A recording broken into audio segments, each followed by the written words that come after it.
வணக்கம். என் பெயர் விஸ்வக். நான் ஸ்ரீவாரி பதின்ம பள்ளியில் 7ஆம் வகுப்பு படிக்கிறேன். அறத்துப்பால் மெய்யுணர்த்தல் அதிகாரத்திலிருந்து 355வது குறள்.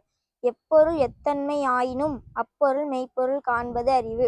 இதனுடைய பொருள், எந்த ஒரு விஷயமும் பார்ப்பதற்கு எவ்வளவு பயங்கரமாக வேணாலும் இருக்கலாம். ஆனால் அந்த விஷயத்துடைய உண்மையான தன்மையை தெரிந்து கொள்வதுதான் நம்ம அறிவுக்கு அழகு. குறளின் பொருள்: 1487ஆம் ஆண்டு போர்ச்சுகல் நாட்டை ஆண்ட மன்னர் 2ஆம் ஜான் ஒரு நாள் அவர்கள் மந்திரிகளோடு ஆலோசனையிட்டாரு. அப்ப கிழக்கு தேசங்களுக்கு போக கடல் பாதை இருந்தா நல்லா இருக்குமே, அதுக்கு என்ன பண்ணலான்னு கேட்டாரு. அதே நாட்டுல அரசு கிடங்கு ஒண்ணு இருந்தது. அதுல வேலை பார்த்துட்டு இருந்தவர் பார்த்திலோமியோ டயஸ். அவர் ஒரு நாள் நண்பர்களோடு பேசிட்டு இருந்தாரு. எனக்கு இந்த வேலை ரொம்ப போர் அடிக்குது, எனக்கு பயணம் போறது ரொம்ப பிடிக்கும், ஆனா அதுக்கு என்கிட்ட காசு இல்லை அப்படின்னு சொன்னாரு. உடனே இன்னொரு நண்பர் அரசு வெளியிட்ட கடல் பாதை கண்டுபிடிக்கும் பயணத்தை பத்தி சொன்னாரு. உடனே இன்னொரு நண்பர், வேண்டாம் வேண்டாம், நீ அங்க கடல் கொள்ளைகள் இருப்பாங்க, அங்க நீ போய் மாட்டிக்காதன்னு சொன்னாரு. உடனே டயஸ், ஆபத்தை பார்த்து நம்ம பயப்படக்கூடாது, பயப்பட்டா நம்மளால எதையுமே சாதிக்க முடியாதுன்னு சொல்லிட்டு அரசு பார்க்கறதுக்காக கிளம்பிட்டாரு.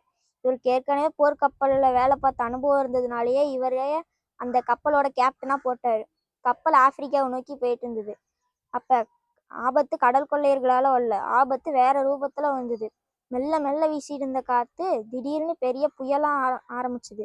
உடனே கப்பல் பயங்கரமா ஆட ஆரம்பிச்சுது. கப்பலை ஓட்டிட்டு இருந்த மாலுமி கேப்டன் கிட்ட வந்து, கேப்டன், கப்பல் ஆட ஆரம்பிச்சிருச்சு, இனிமே நம்ம உயிர் பிழைக்கிறது சந்தேகம்தான் அப்படின்னு சொன்னாங்க. உடனே டயஸ் பதட்டப்படாம யோசிச்சு கப்பலை 28 டிகிரியில திருப்பினாரு. உடனே மாலுமியும் பதட்டப்படாம கப்பல் 28 டிகிரியில திருப்பினாங்க. உடனே கொஞ்ச நேரத்துல கப்பல் ஒரு தீவுல போய் கரை ஒதுங்க ஆரம்பிச்சுது. உடனே மாலுமி, எப்படி கேப்டன் உங்களால இந்த மாதிரி தீர்வை கண்டுபிடிக்க முடிஞ்சதுன்னு கேட்டாரு. அதுக்கு டயஸ், எந்த ஒரு பிரச்சனை இருந்தா அதுக்கு தீர்வு இருக்கும், அதை நம்ம நிதானமா யோசிக்கணும் அப்படின்னு சொன்னார். நன்றி.